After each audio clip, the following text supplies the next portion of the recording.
Namaskar, this is Firstpost and you're watching Vantage with me, Palki Sharma.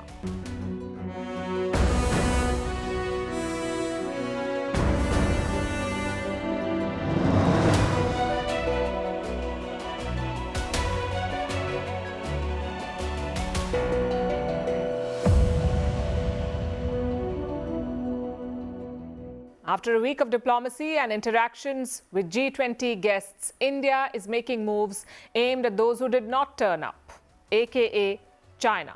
India has unveiled 90 infrastructure projects along the border with China. Their significance cannot be overstated. We'll discuss what the projects are and what the strategy behind them is.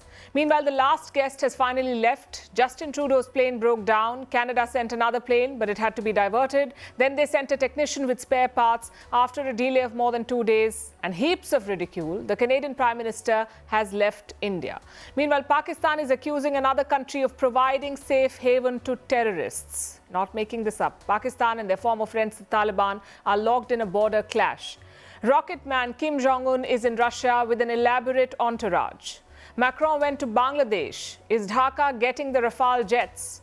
What's cooking between the US and Iran? Is a détente finally underway? In Libya, devastating floods have claimed more than 2,000 lives. And why is the Indian football coach consulting an astrologer to pick the team? We'll discuss all of this and more. The headlines first.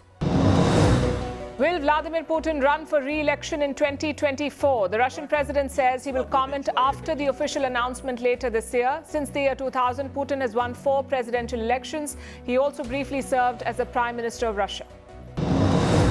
China and Russia plan to build a grain hub at the border. The $159 million project is to enhance trade and food security. The deal was signed at the Eastern Economic Forum in Russia's Vladivostok. It's the latest sign of the two neighbors cozying up amid tensions with the West. Israel's top court hears petitions against the controversial judicial reform. It's a full 15-judge panel of the top court. Prime Minister Netanyahu's judicial overhaul plan was first unveiled in January this year. Since then, Israel has been rocked by mass protests. This plan limits the powers of the court.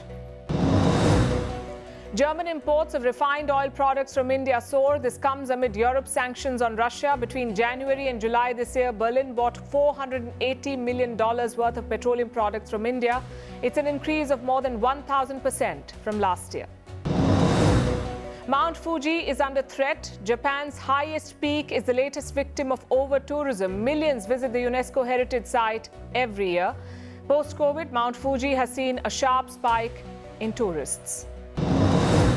And in a big boost for India's electronics goals, Apple will sell made-in-India iPhones on launch day for the first time. It's the latest step by the US tech giant to bring its India operations at par with its Chinese ones. The iPhone 15 will be launched later today.